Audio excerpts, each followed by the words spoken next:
welcome back once again, Market Rebels, and to all of our YouTubers out there. This is Trading Tune-Up. We do it every Monday at 4 o'clock p.m. Eastern Time, right on the closing bell. And I hope everybody had a fabulous Thanksgiving. And today I wanted to talk a little bit, one of my favorite topics here, and that is vertical spreads. Where is the danger zone? And I decided to do this because we get this question a lot in Q&A, in our question and answer sessions. And people say, oh, I've got this vertical spread, it went into expiration, and I know this is what's going to happen, or worse yet, what's going to happen. And when I'm talking about the danger zone, I'm talking about at expiration. And so where are the points with a vertical spread that you have to be really careful? So good question, so let's go have a look. Vertical spreads, first of all, what is it? Well, it's a strategy where you're going to buy an option and sell an option, which are your basic spreads. It's really buying an asset and selling one. But in the options world, it's usually buying an option and selling an option. So we're going to buy an option at one strike, and you're going to sell another option at a different strike. Now, they have to have the same expiration, and they have to be the same type of option. Remember that there are two types of options, calls and puts. So they either both have to be calls or they both have to be puts. Now, there are other strategies where you can mix them. But for the vertical spread, it's all of one, either both calls or both puts. Whenever you do this, which is true for most of your spreads, you're going to have limited risk and limited reward. So a lot of times traders say, well, if that's true, I don't really have to worry about things. That's not really true if you take these into expiration and you start involving auto exercise, or what's actually called exercise by exception. And that can really open up the doors for a can of worms, which is why we call it a danger zone. And you have to be aware of this. So let's start with a debit spread. Now, for call options, we've talked about this before. There are some pricing principles to understand. If you have two calls, the one with the lower strike is going to be worth more money. And that's assuming we have the same expiration and same underlying, which we already said is going to be true. So we know that the $100 call has to be worth more money than the 105. And that's because it's giving you the right to pay less for the shares. So we know that this is a debit spread. And there's really three main landing zones. We've got this flat part out here to the left of 100. This is our long call. We have this angled part right here, which are our deltas from the long shares, assuming we exercise. And then we've got this flat part out here, which is above the short strike. So it's really those three places where the stock can land. So let's go through them and see what happens. So let's say that the stock is somewhere up to and including our long strike. What happens at expiration? Well, what's going to happen is that all options expire worthless. They're all out of the money. If it closes right at 100, technically it's at the money, but when we're at expiration, it might as well be out of the money. It's completely worthless. And so when that happens, no harm done. You just hit your maximum loss. But what would happen if we hit up into here somewhere? Let's say we go above the short strike. What happens now? Well, now we kind of get the opposite. We're going to go through auto exercise, or again, what's technically called exercise by exception. And what this says is it's an exception to the rule, which is where it gets its name. If an option is at least 1 penny in the money, it will be automatically exercised at expiration unless you, the trader, instructs the broker not to. Remember, whenever you buy an option, it is your right to exercise. It is never an obligation. So you can override this auto X. You have, depending on your broker, but typically it's up until 5:30 p.m. Eastern time. So let's say it's at the closing bell. Maybe it's 4:15 and you say, oh, gee, I let this vertical spread go into expiration. I didn't mean to. I'm going to call and block it. All right, so you always have that right as the long position. But remember, up into here, this is the short position. Okay, so what's going to happen is that we will go through auto exercise because our long is definitely in the money. And the short option will go through auto exercise because it's also in the money. And what that means is that you're going to buy 100 shares. When you exercise your 100 call, that's what it means. You're going to buy 100 shares. But when you get assigned on this short call, you're going to turn right around and sell them. And so that makes you flat, and it's just going to leave you with the $5 cash. because that's the difference in strikes. We've purchased shares at 100. We bought with this 100 strike. We sold them at the 105. That's $5. Now, of course, to find out the profit, we would deduct our purchasing price of the spread. In this example, you can see it's $3. So that would leave us with a net profit of $2. So that's not really a big issue because both options are in the money. Now, just a quick little side note, I'm going to show that it's this angled part between the strikes that's really where you have to be cautious. But while we're on this slide, let's take a look at this one right here. It's if the option is only slightly in the money, it's possible that that person says, don't exercise for the reasons I just talked about. Now, this is a short option to us. You can't call up and say, I don't want to get assigned. That's not up to you. It's up to the long position, the trader on the other side of that 105 call. So it's possible that that person calls their broker and says, I don't want to exercise. So just because you see this option in the money doesn't necessarily mean you are 100% guaranteed to get assigned. And that could leave you with long 100 shares. And that's where the risk lies, because Monday morning, maybe that stock is going to gap down 30%. But for the most part, if this option is in the money, certainly by more than 10 or 15, 20 cents, you can be reasonably certain you're going to get assigned. And so again, what's going to happen? Everything just clears out of your account. Monday morning, you've just got $5 cash or $500.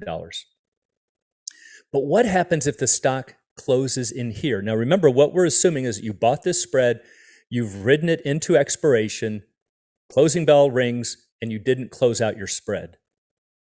But now we're between the strikes. And this is where people say, oh, I've got limited risk, limited reward. The most I can lose is 3. The most I can gain is 2. Nothing can happen. Not true.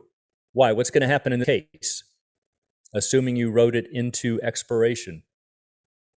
You are going to be long shares of stock. Why? Because your long is at least a penny in the money, and the short's out of the money. So if we want to block the rare assumption for somebody who's going to exercise an out of the money option, what's going to happen is you're going to be long 100 shares of stock on Monday morning. They're not going to clear out of your account. And that means maybe it's going into an earnings or some other big news comes out, the stock gaps down 25 or 30%. Not that we've ever seen that happen before. Think about Facebook, which has done it twice in the last few years. And so now you're holding 100 shares of stock. And now you might say, well, I've only got $300 into this position. But if you're now long 100 shares at $100 or $10,000 worth of stock, and it gaps down, now it could be a $3,000 loss.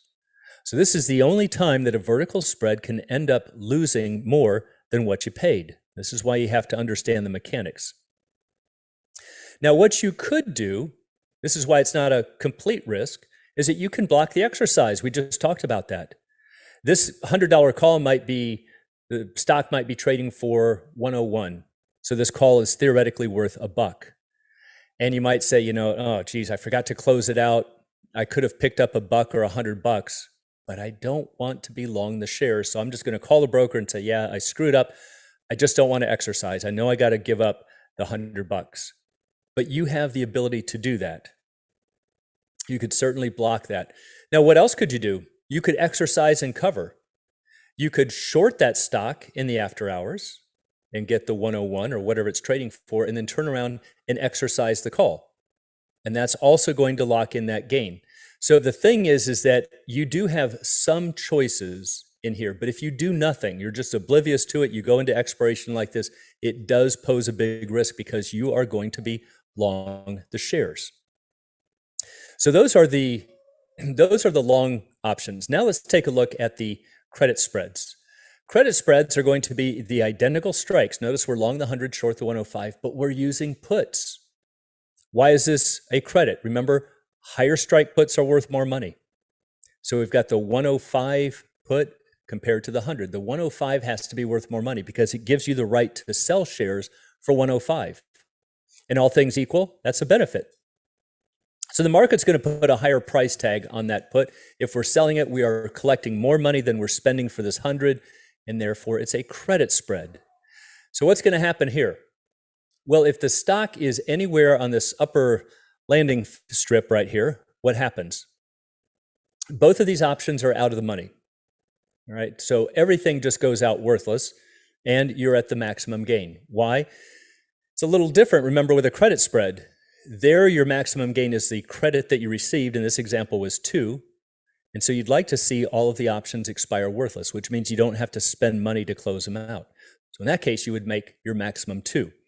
But nothing you would need to do. If you happen to write that into expiration, all options expire worthless and you're just left with the $200 that you collected up front.